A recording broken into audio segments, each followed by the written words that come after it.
Alrighty, welcome to another episode of the Lockdown Podcast, continuing to pick apart Raw, SmackDown, and most recently Survivor Series, which was definitely not that good, but we'll get to that. So we had Raw kickoff, and it was basically the same recipe, the same shtick they do, where they have, you have Roman Reigns out there, you have CM Punk, you have Cody Rhodes basically fighting for basically who's the captain of my team or whatever else. And realistically, it was just a nonsensical filler, I guess you could say. So we had another quarterfinals matchup between Gunther and Carmelo Hayes. And I honestly thought that Carmelo Hayes put up a good fight. We obviously knew Gunther was going to win because I feel like Gunther doesn't take L's that often. And I don't think this is one of them situations where he's taking an L. But give it all up to Carmelo Hayes. Phenomenal match, clean match. But Gunther does move on. We get Dominic's in his stupid segment with little John Cena thing.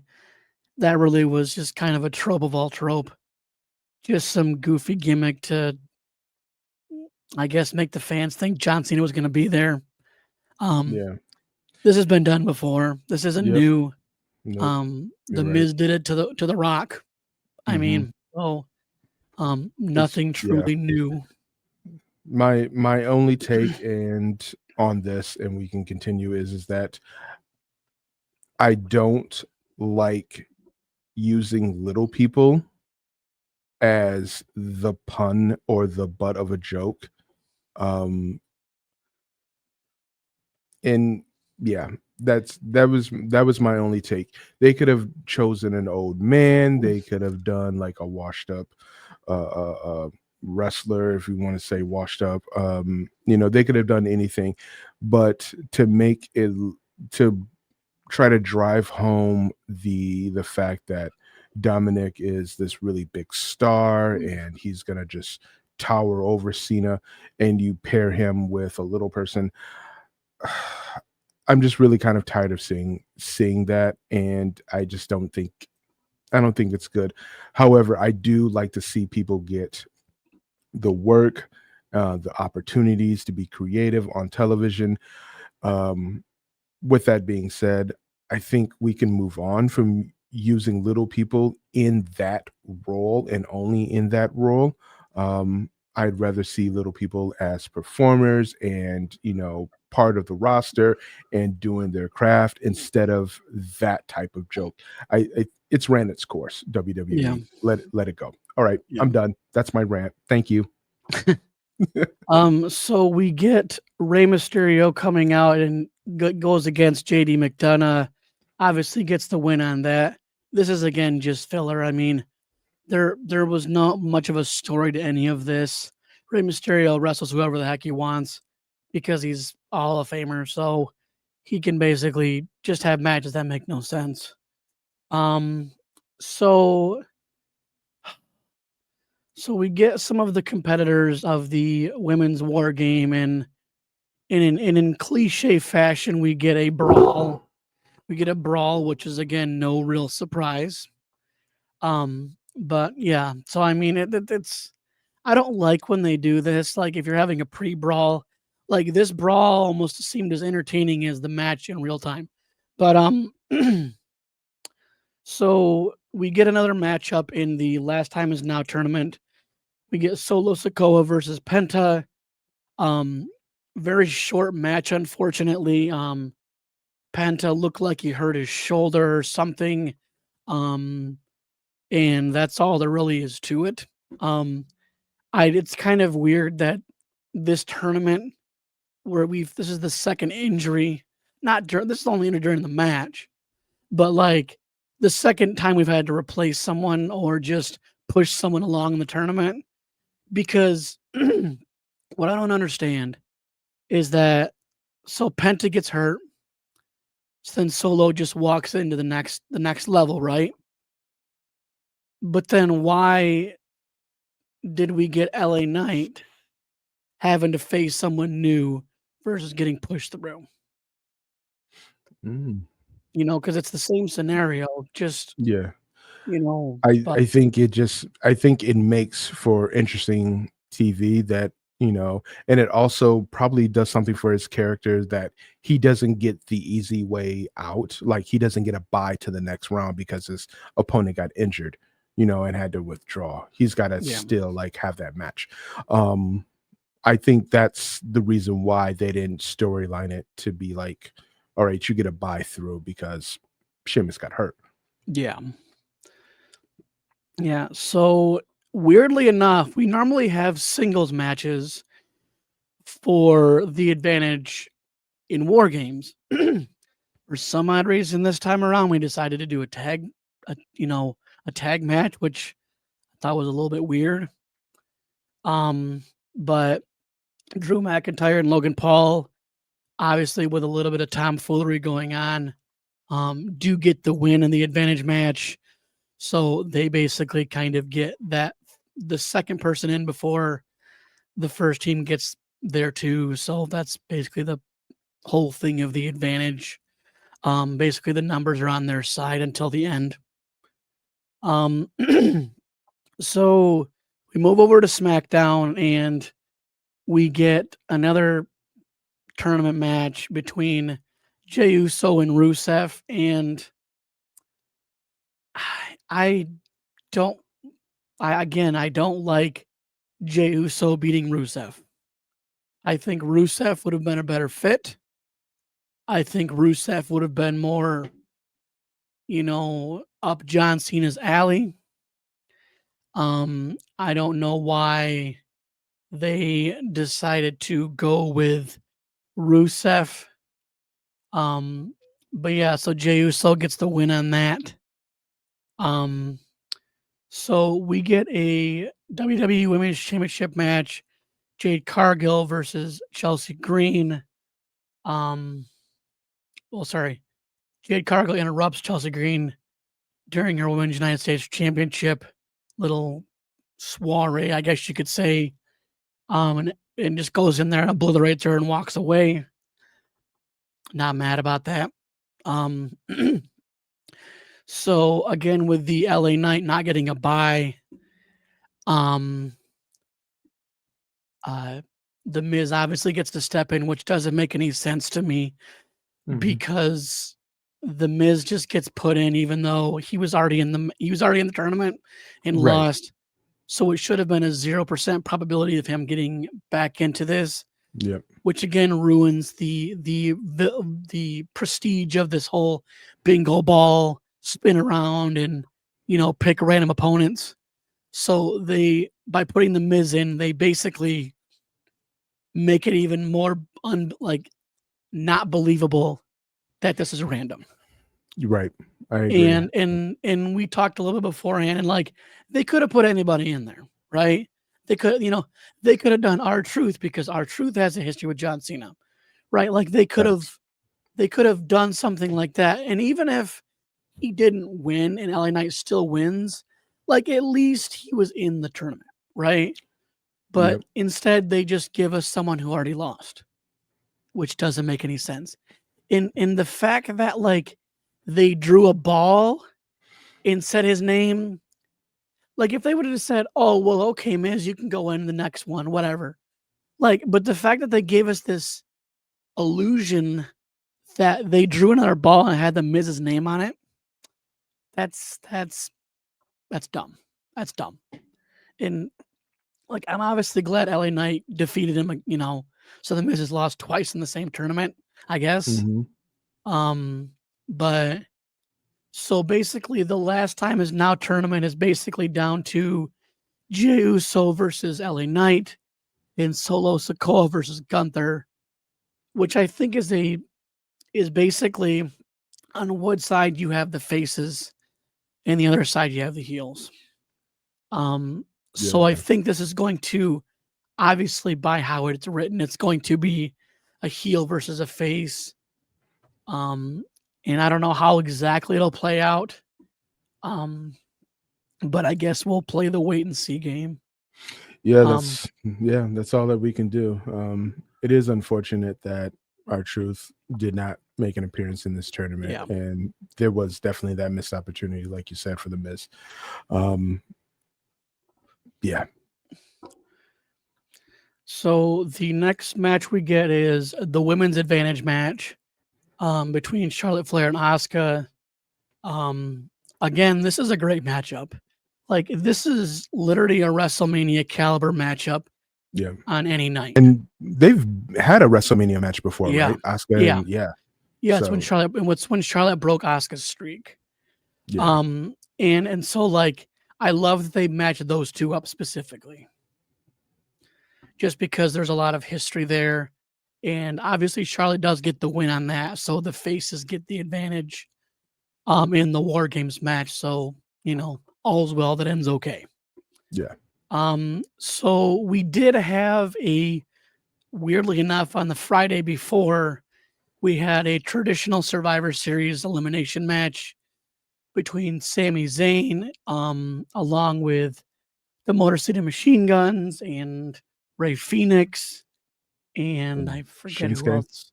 I mean I think it was Shinsuke. Shinsuke. Yep. Yeah. And so all in all, like it was an exciting match. Obviously Sammy, eventually the exhaustion got to him by the end.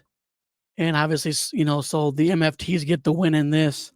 And I wish they would do this. We would go back to this at Survivor Series.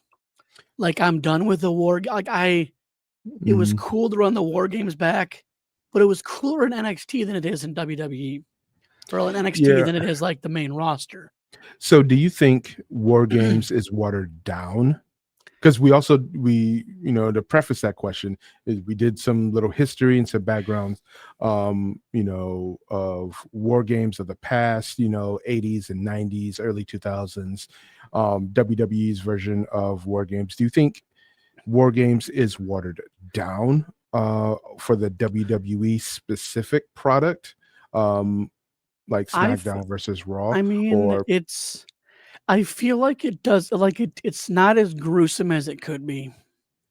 And for being, the war games, and like they could throw in like tables and chairs, and like it's very limited of what they do. So it's basically just a glorified 5-on-5 tornado match. Like yep. it's not as gruesome as it once was. And I hate to preface AEW blood and guts, but like you look at WWE's version of the War Games and you look at AEW's version of the War Games, I kind of have to side with AEW. And I know that's big coming from me, but like, I got to score things correctly. Hmm. And I got to look at what they're doing with WWE and War Games and how AEW has amplified War Games. And it's So I true war.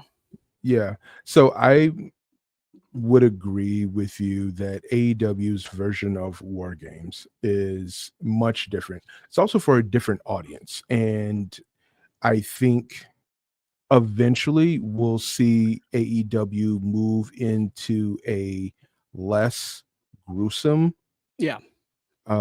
version because Yeah. it makes the product more palatable for larger advertising sponsors, Yeah. investments into the company, et cetera, et cetera. I do see that. However, there can't be something to be said for maybe splitting war games off to an every other year. So Right. like we have traditional Survivor Series, and then we have War Game Survivor Series. I think that could work, and I think what would dial it up is with all these different partnerships, we start to see other rosters from other promotions come in and have their own, like an NXT versus TNA War Games. Yeah. Remember when William Regal like had announced that, like Mhm. a couple of months Yeah, it ago was for it was it NXT? was it was like NXT versus, because they once upon a time had NXT versus or versus Raw versus SmackDown. So like Like, I just wish they would kind of go back to the original meaning of Survivor Series. And I think the War Games thing, yes, it's cool, but it's kind of played out.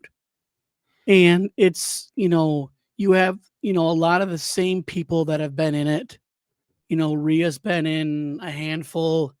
You've had Io Sky that's been in 7 of the last like 10 since they've brought it back. Um, and so like I'm not against it in moderation, but Mhm. like I think War Games could be its own PLE. Yeah, I think And you're and absolutely right and because that's what it so was, yeah, when Dusty created it. It was his yeah. own.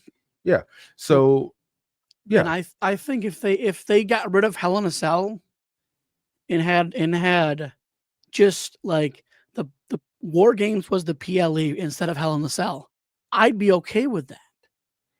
But I want Survivor Series to go back to what it was, and that was brand supremacy. And you know, because I mean, Becky Lynch would not be Becky Lynch. She wouldn't be the man if it wasn't for Survivor Series and invading Raw in Nia Jax busting her mouth, like breaking her That nose. is That is that is such an organic evolution of a performer and character. That was lightning in a bottle. When you look exactly. back on that, that was lightning in a bottle. And that came from, like you said, this brand supremacy. So I would agree, and I would urge WWE, because we know they're checking out the Lockdown podcast. We know that they're watching us. They're not liking anything, but we know that they're watching. So that they could just go every other year, just like with the Olympics. Every 2 years, you have winter. Every other 2 years, you have summer, and that's what it is. I think traditional Survivor Series, for 1 year, the next year it's War Games, you know. And if you Yeah. wanted to, just take War Games, like you said, replace it with Hell in a Cell, and then give us Hell in a Cell, like Yeah. Survivor Series, Hell in a Cell. I mean, there's so many ways that you can refresh the product, which is what they were all talking about a couple of months ago. It's like, oh, we need to revamp the product. We need to make sure our partners are happy and things like that. These are really great ways to revamp the product while still Well, keeping those and names and keeping people engaged with what they're familiar with. and what they've done in NXT is they've had times where they have a cage match, but it's a weaponized cage match. Mm, And I think that is something they could do um with War Games, you know, and like have tables at the top, or and like where they can like authentically bring things in versus just walking in with a bag and whatever, right. and give these are all the weapons we got, guys. So utilize them properly, blah blah blah. But again, they didn't, and I really honestly like I wasn't that entertained by Survivor Series in a whole. Mm, I thought it was mid. I thought that the women's, I mean, I like Io Sky, but like they continue to like do the same bit with her, for literally the whole time with the trash can, and it was cool the first couple times, but now it's just recycling the same thing, and and there was way too many times in this match, the women specifically, where there was hand gestures, there was there was spots like when Charlotte Flair was conveniently in front on all fours in front of Alexa Bliss, and they move, and then all of a sudden then Charlotte Flair falls down. Like there was just too many spots that weren't authentic, and they were just very dramatized, and they were obvious, and it didn't seem like, when the Hardys did their stuff, it was because that was part of their move set, right? And when they did things like that, but like if you're down and injured, you're not just gonna stand on all fours conveniently next to, to do a spot. Like the spots are way too like over embellished, I guess you could say. Okay. And so like they're so damn obvious. I mean, when Io Sky does the trash can thing, she sets it up and then she's like, you know, like telling everybody where to go. And then they all conveniently get in the middle. It's it's like every time someone does they jump over the top rope and go to hit someone, all of a sudden everybody's in a ball. Like like You know, it's gotten so predictable and so not authentically set up that it's I like th- it, yeah, I'm following you. I'm following you definitely. And I think it's twofold. It's one, the psychology of giving people what they paid to see. They paid to see that EO Sky spot. That's what they wanted. They want to see EO Sky jump off the top. Um, and two, it's what works. It's they already have these moves. They don't want to try anything new. That they haven't had a significant amount of time to rehearse and to prepare for and to practice with their people, meaning other wrestlers. So they've got to just do what they've got to do.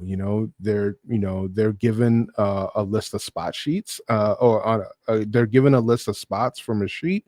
They put it together to tell a story, and they go from there. And when you're analyzing the product, and you're looking for something new and exciting, you see that, and you're just like, I really wish something would happen.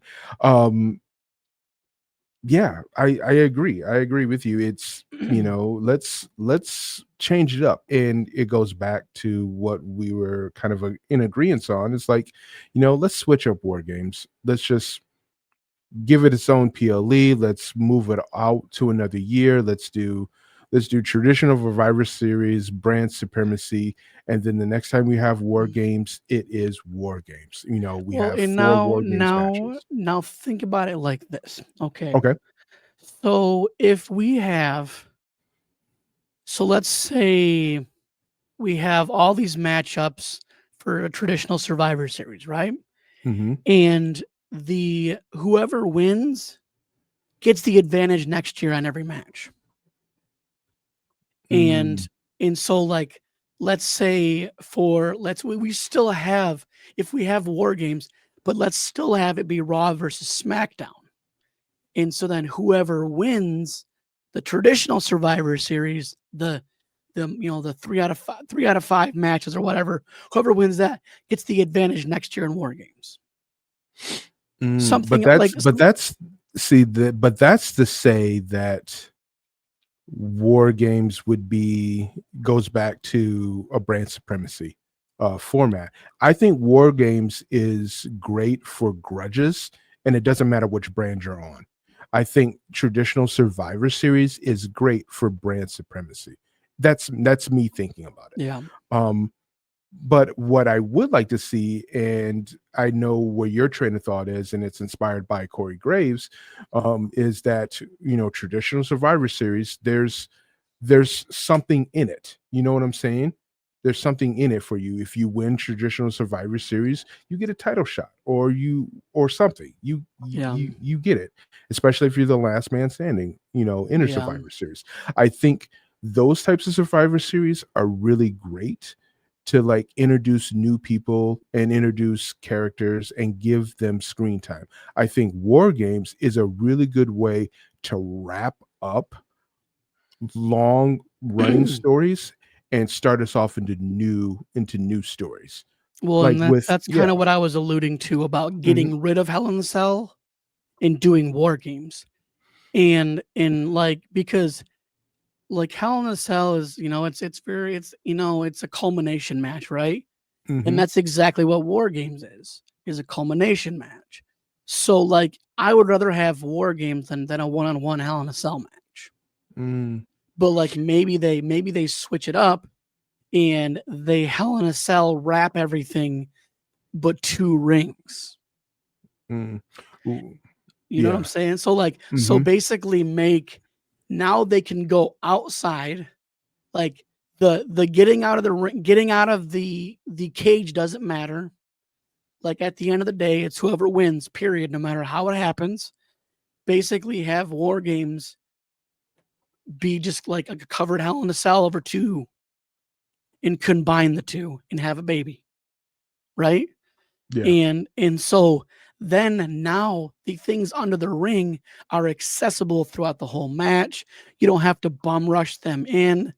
They're just authentically pulled and melt with and like dealt with. You know what I'm saying? So like kind of combine the two and make something of it. I think that would be exciting. I think that would elevate, you know, whatever you want to call it, Mm-hmm. Hell Games, Yeah. like, Okay. you know, Yeah. I like, mean that there's or bump off the Raw as War and we call it War as Hell. yeah. I mean I mean, pretty I think much. that Yeah. would be, refreshing, right? Because Yeah. we're always talking about like we want something refreshing, something new, and I feel like that would be a fun concept. That's just my opinion, but Yeah. I think that would be exciting. That'd be something new. But yeah, but let's get back to what's going on now, not what we want for the future. But Yeah. so so we have the women's War Game match out the gate, and I almost legitimately predicted how like after the first two people started, which ironically enough was Asuka and Charlotte Flair. Like I almost predicted every person that was going to enter in order. Like Mm, I had the first five down, and after that it just went haywire. But like I knew Rio would be last. I didn't know Lash would be last. I thought she would be somewhere in the middle. They'd maybe have Nia or Becky Lynch be last, but it didn't go like that.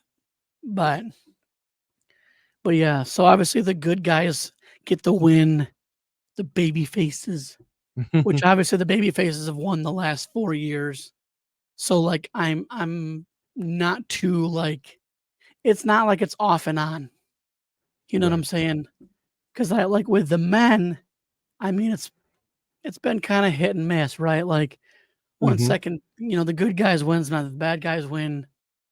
But yeah, so the faces win again. So we get Dominic versus John Cena, and this was a great match, through and through. And honestly, like I know it sucks to have John Cena lose his last true PLE. It sucks. I know some people are like mad about it. I'm not mad about it Yeah. because all this did was elevate Dominic Mysterio, and Facts. Yep. how everything happened was crazy. John knocks out the ref, and then we get Raquel and Roxanne Perez out, and then they get thrown out, and then later in the match we get JD McDonough and Finn Balor, and John Cena in typical John Cena fashion gives them a double attitude adjustment, which the guy is strong. He ain't juicing for nothing, okay? Mhm. John Cena is genuine of an athlete as anybody can be. And obviously they're not too heavy. I mean, that's only like 400 pounds. Only. Only. It's not if he you know what though? He did it to Big Show and Chris Jericho. So suck it Yeah. on anybody who thinks that John Cena's not natty. Yeah. Um but yeah, so then after all that, they get back in, and then we get the returning Liv Morgan. And we thought, I didn't think because I already knew how they operate. It was going to be a setup. She slaps Dominic, jumps on John Cena, gives the look of changing character, kind of like John Cena did when he was hugging Cody Rhodes. He was like, um, and so gives John Cena a low blow, puts him against the second rope. Dominic does 619, frog splash, and done. Boom. And again, this is like nothing. This match is John Cena's last hoorah to put over a younger talent. And, Yeah, yeah, and and I think that Dominic is probably one of those whole out of a handful mhm. that John Cena is okay with taking an L to, because Dominic is the future, whether you like it or not. Yeah, Dominic is going to be a top guy. He's going to be a top draw. You know, there'll be some more evolutions to his character, but if he can play this hybrid Eddie Guerrero role, and really play off of that for a few more years, I can see him, you know, lie, cheat, and steal his way to a world title, and Right. making it really believable, where fans love to hate him, hate to love him. You know, and I really do think that I the think way that is that about they're as positioning, it's the best way to describe Dominic Mysterio. yeah, He is the heel's heel. right now, yeah, And yeah, I love to see him be hated. you It's, know, I have turned a complete 180 on Dominic Mysterio over the last pretty much the premise of this podcast. Like yeah. I've converted to Dominic being believable. So, um, You know, it's crazy that, you know, how when I joined it, it was just like, boo, he should have went to NXT, and now we're just like, you know, trusting the process. WWE had exactly. faith, either trust the process, and they still can make stars. I They tip still can my make hat to stars. you, mate. You know, I tip yep, my they hat. still can make stars. And You know, I think it's a blueprint of, you know, how to build a star in the WWE way, and it doesn't happen overnight. yeah. But I mean, there also has to be this has something, been a long time. yeah, but there also has to be something where the outgoing stars look at people who may not necessarily have the WWE machine behind them Mhm. for that push. Like, I would Yeah. have loved to see some work with Carmelo Hayes or Trick Williams, or, you know, even an interaction with R- Ray Phoenix and Penta. Um, Um, you although know, they did team up in AAA, so there's a smidgen of hope for those two.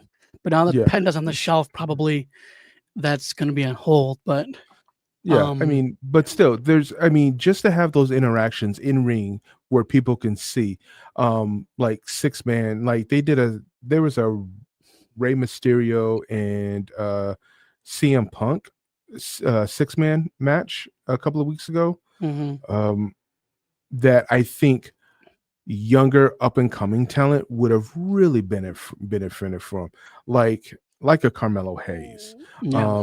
You know, because I know you're a Carmelo Hayes guy. You know, there are Well, in so many I other people I that could have benefited even more. yeah, and I put Carmelo Hayes basically. If I had to compare someone, Mhm. he's more of a Dolph Ziggler esque character to me, because Mm, it's not that he's this big monster. He's not this 6'5", 300-pound whatever, right? And Dolph Ziggler thrived where he was at. Like he wrestled big guys, small guys, whatever. And I parallel those two in their careers. Obviously we didn't really get to see Dolph Ziggler too much in the beginning until he was on the main roster, but like I've been able to watch Carmelo Hayes for years, and to see the development, and this character of I'm him, I'm the guy, and everything else, and that's the same show off mentality as Dolph Ziggler. And so, you have they're very paralleled. And I have zero doubts that, like, in the next, let's say, 5 years, that Carmelo Hayes will be a multi-time world champion, because in the next 5 years we could be without Randy Orton, we could be without, we're gonna be without AJ Styles, we could be without, we could have Drew McIntyre on a Legends contract. We could have Seth Rollins retired. I mean, like, think of that, like, just 5 years, how the landscape will change in WWE. Yeah. We're going to see Trick Williams on the main roster. We're going to see Obafemi on the main roster. Like, there's certain guys in NXT that are main roster caliber. Now, Right. there was just like a sidetrack, but like there was talk about like some of these superstars from NXT supposedly getting called up, and I could not disagree more, because there's some people on the NXT roster that will not function at the top. It is a Hmm. fact. They're great in NXT, but they're just not. They're not it. They don't have the it factor. And Right. you know, one of those I was talked about was JC Jane. JC Jane is not main roster material. Fallon Henley is not main roster material. Like, none of them. They function in NXT. It's the same thing with Candice LeRae. Candice LeRae does nothing on the main roster. When she was in NXT, she was the Poison Pixie. She did all the stuff in NXT. And the only reason why she's on the main roster now is because her husband is. And You know, you don't see Candice LeRae in matches. You don't see her. She's I went think from I think wrestler to manager. yeah, I think that is like the evolution of certain characters, what they pigeonhole you for. That's not to say that Candice LeRae cannot wrestle, because she can. Yeah. She's very Oh good in the yeah. ring when given the right stories and given the right time. Is she a Natalia Neidhart caliber? No, she isn't. But that does not mean she cannot hold her own. Yeah. And I think it is a buying time. And again, if that's what it takes for you to be in the WWE machine, where it's like, hey, we want you to be a third with your husband, and this is the role that we have for you for now until we can, figure Yeah. out something other. Sure, Yeah. why I not? mean, Just like, yeah. they've done that with BFAB. They've done with that with Mia Yim. And I think, like, it's like the analogy of like being in the NFL, right? Hmm. If I could get paid $200,000 to be on the practice squad, I'll do it because I want to be involved. If it's just the Yeah. practice squad, so what? You know what? You want to be third string quarterback and still get paid $1 million? Yeah, I'll do that too. And so I think that's what it is in WWE, is that as long as I'm along for the ride, I will take whatever you give me. And the thing is, and you've seen a lot of people that have gone under so many character changes, and eventually one sticks, right? And I think that's just kind of the general gist of WWE, is that, you do these different characters and you see what sticks, because you can look at that with LA Knight, right? Being You go to the main roster and he's Max Dupree or whatever, Maxim male models and all that stuff like that. And it didn't work. Hmm. So he went back to LA Knight and he's killing it. So, like, Yeah. sometimes you have to go through the mud to get to the other side of the road. And Yeah, you're I absolutely think right. that's what it is with a lot of stars right now. I mean, because you look how Naomi's in the last 10 years. She was here and she was gone, then she was here, and then she created this new character that was more authentic, more Hmm. believable, and And isn't she won the world title. Like, isn't that the strange thing, if we can just pontificate about this just a bit, just not just a moment, that the vision that WWE and creative has for a character starts off one way, and for a handful of people, like less than 20%, it works for them, yeah, right? But then for the other 70-80% of people, it's not the not what WWE creates for them that works. It's something more organic and more authentic, and it comes actually from the wrestler. You know what I'm Yeah. saying? You know, it's like we hear the stories about The Rock. We saw it with Roman Reigns. We saw it with Naomi. We see it with like LA Knight, um, where it's like what you want from me is not working. I know it, you know it. We're all on the same page.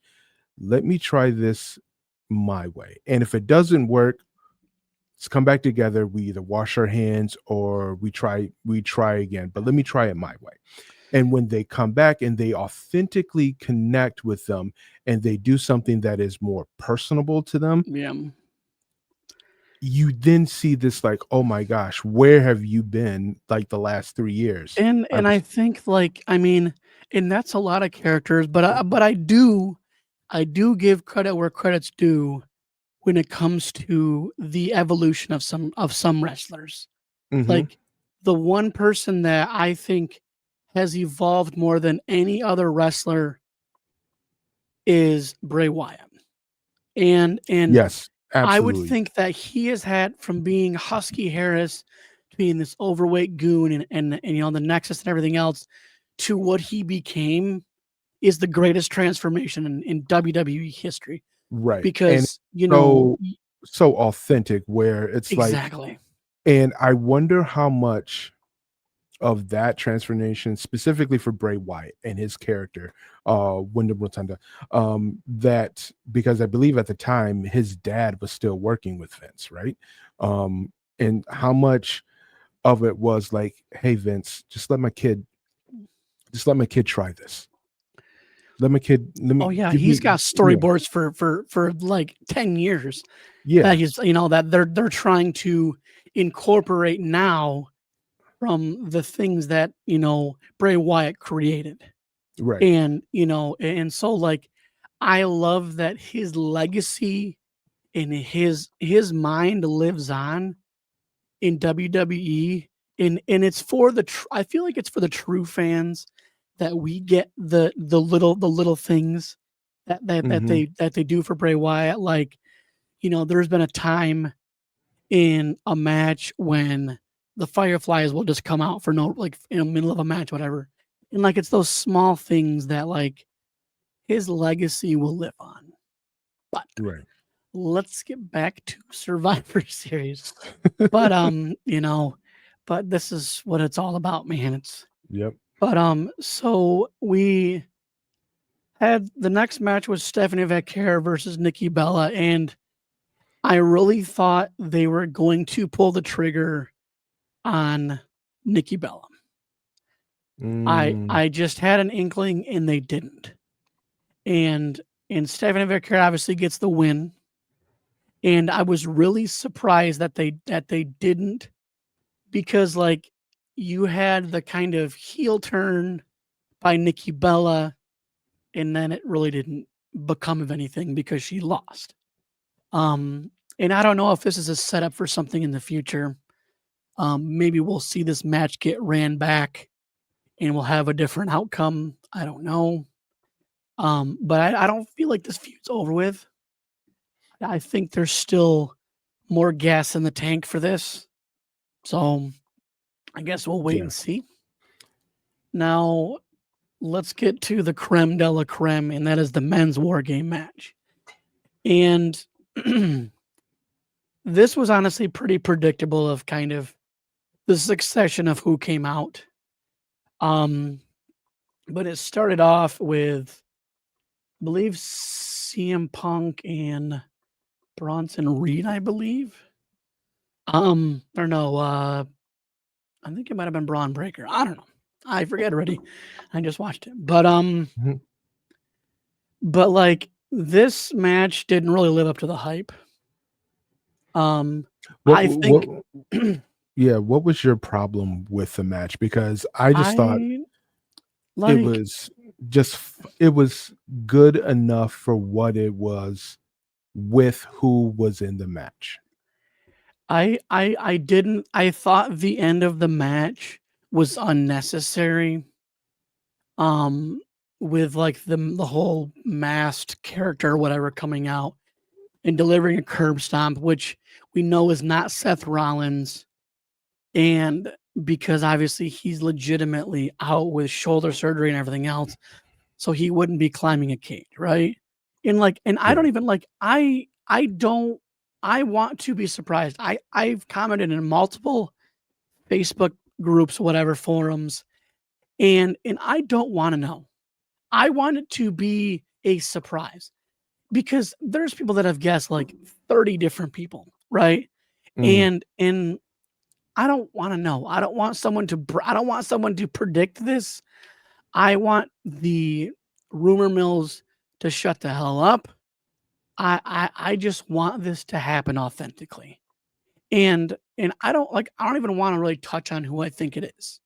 Because I don't want to know. I don't want to talk about it. I don't want to say I called my shot. I don't want any of it.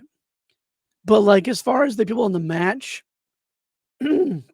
like it was really weird because like you had when Brock came in, he ran roughshod over everybody, and then everybody's down, and then Roman comes in and they're wrestling outside of the ring a little bit, which is like a loophole in the rules, which is fine. It was legal because it doesn't start till everybody's in the ring. So like leaving the cage doesn't apply until everybody's in the ring. So like that's a Paul Heyman thing. Loopholes. Same thing with why Drew McIntyre was suspended, but he's still on the roster. And that was the loophole to Drew McIntyre being in War Games. But I just thought for the caliber that was in this, it was very mid for me. I thought like it was too much. And I had to too say many, it's too too like much star power, yeah, or like too just too much. much, Yeah. just too much like too much because like not one person like is going to truly dominate. I thought the sad thing of the whole group is that the Usos and Logan Paul were the most unimportant people in the match. Mm, The rest of them were stars, right?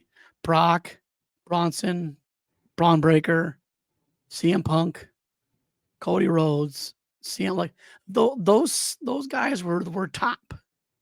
I mean, honestly, I would even put Drew McIntyre on the back burner. So I would really say the vision with Brock Lesnar and CM Punk, Cody Rhodes, and Roman Reigns, those three were the biggest, and everybody else was just fill in. filler. Yeah, Yeah. and like it wasn't a bad match. Like I already knew that the heels were going to win. I mean, it was pretty, pretty obvious they weren't going to win. But So what I took away from the match was that they're always going to book Brock Lesnar as this unstoppable force. Braun Breaker is next to watch. You don't, you know, Bronson Reed, is going to do big man stuff, you know, and he didn't break his ankles or his feet this time. So kudos to him. He had to redeem himself. Um, I don't think this match would have been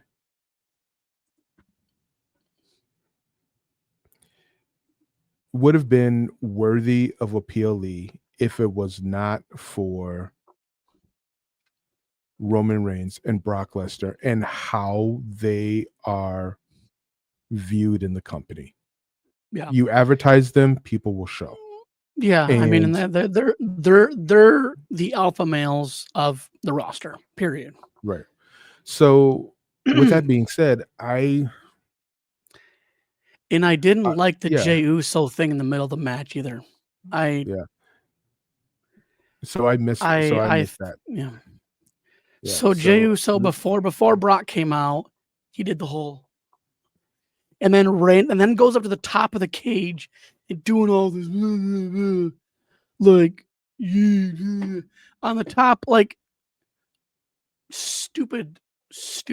And then Brock comes out and then run a roughshod of everybody.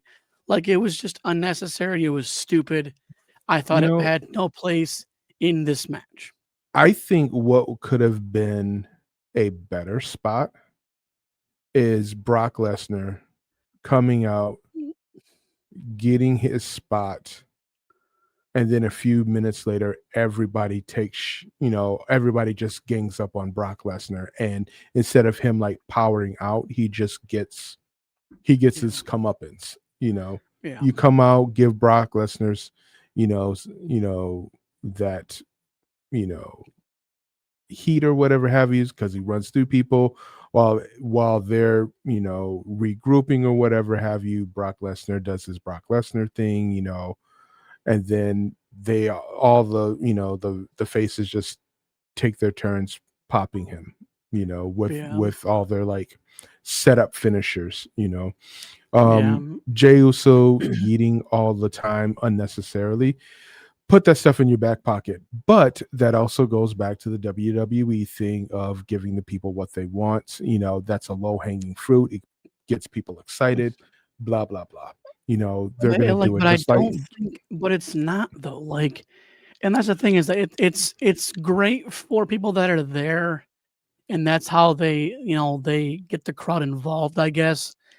But like everybody else is just like, "Ah, I'm just over it. I'm just over the yeet stuff. I'm over him coming and on the stage and holding babies and doing the yeet and but like I mean, but I think that's the thing. And what we see on TV, obviously, because I've not been to a WWE product in person. So what you experience there would be so different than what I would experience on TV. We would see the tired and mundane, but when you're there, it's like, oh man, he did it last week, but I still love it. I still want to see it. You know, yeah, um, I think that it's like if the crowd didn't do it, it would be weird.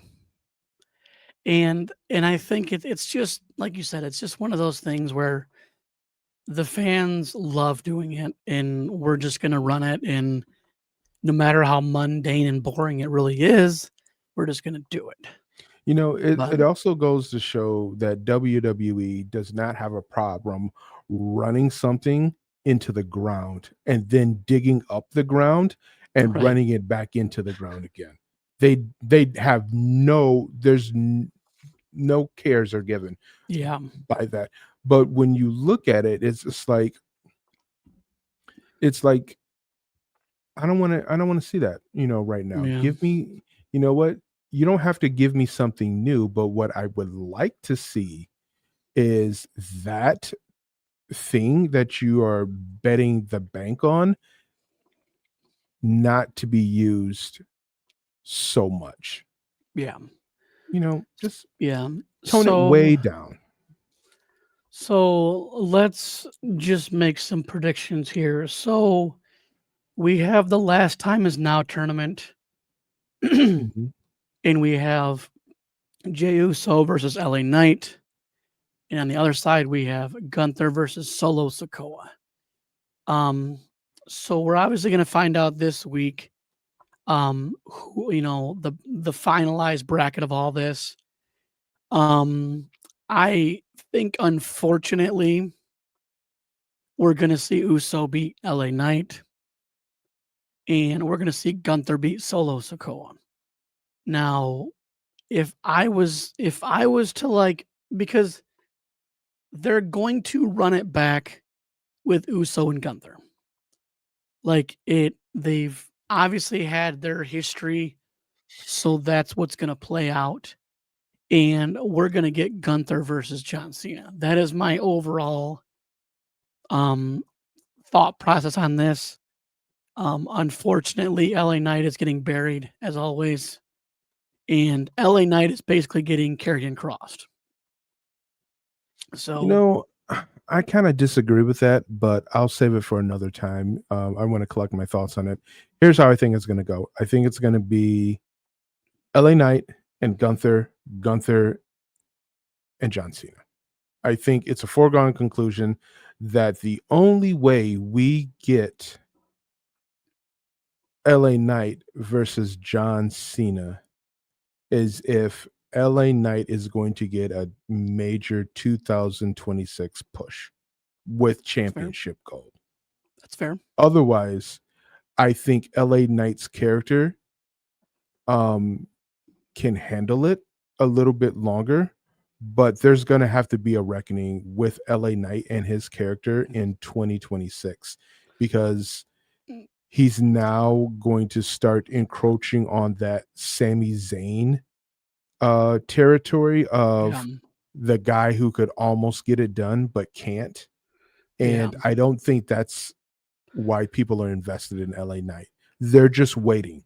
And they're Yeah. waiting like it's kind of like they're doing it like the LA Lakers drought when the LA Lakers couldn't win a championship, but they had like star caliber, Yeah. and then once they did, it kind of was like this little dynasty, Yeah. and I think that's feasible. I think that, yeah, 2026 is definitely going to be a different year without John Cena, but we're also going to have AJ Styles on his last Hoorah. So I don't know if they're going to AJ Styles us what John Cena did, because there really hasn't been anything too big about it. But I think that AJ Styles will probably just Legends contract it on his way out.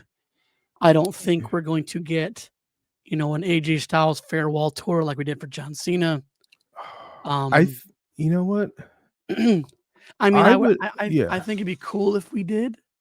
yeah, I just don't think that in WWE's eyes is that John Cena was the creme de la creme. AJ Styles is great. Like I'm not gonna dispute his greatness.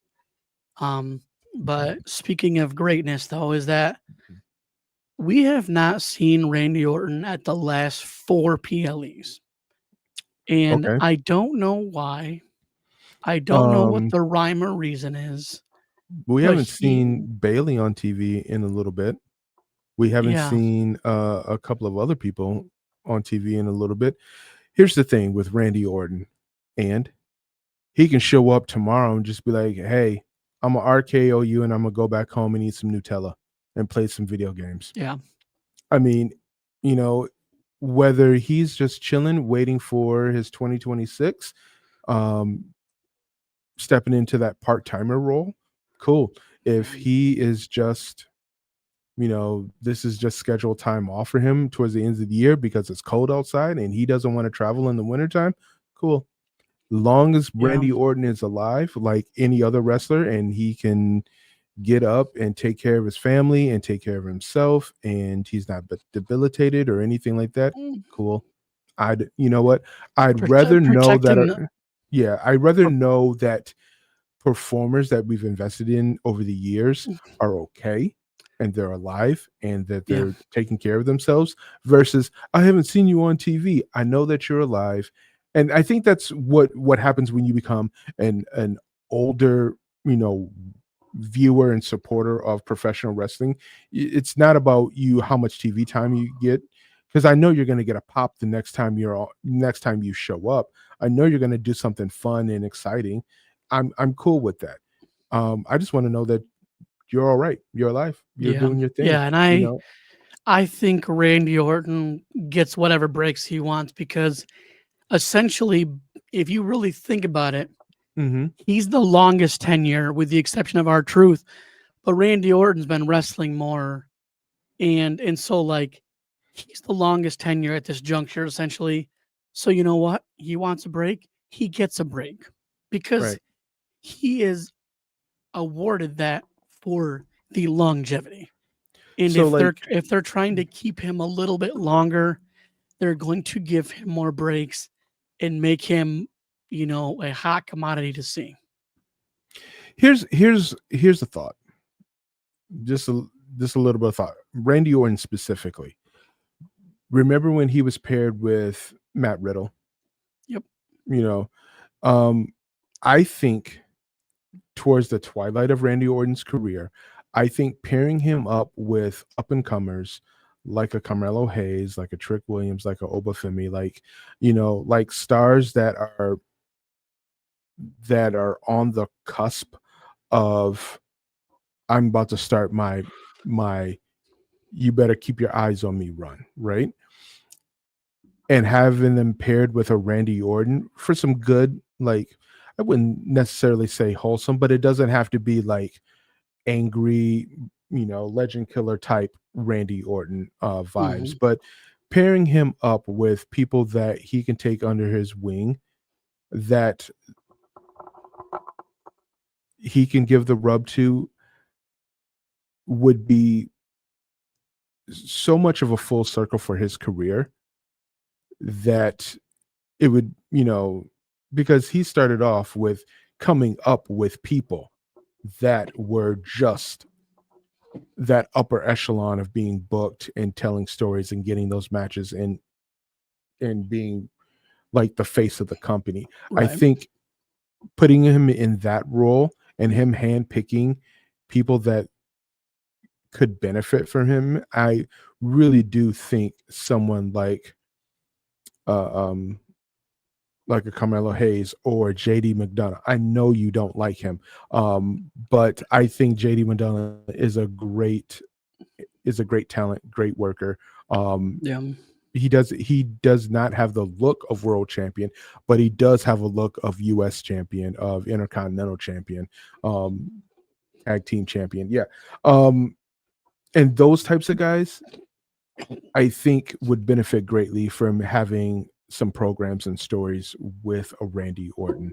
And it also can, you know, take a little bit of the pressure off of him. It's like, hey, if you don't win this match, I'm gonna RKO you. I mean, that kind of like tongue in cheek, Yeah. I think I would love to see Randy Orton have his own little pit of vipers. Yeah. You know what I'm saying? Yeah. you know, I mean, and he's gonna have fun on the way out, yeah, and yeah. but And we'll maybe, just yeah. we'll just kind of see what happens. We'll wait and see. Yep. We'll put a pin in this as we do, and we'll see what becomes of this tournament. Maybe we get surprises. Hopefully, we figure out who this all blacked out character was at War Games. But we'll wait and see. This is the Lockdown Podcast. Peace.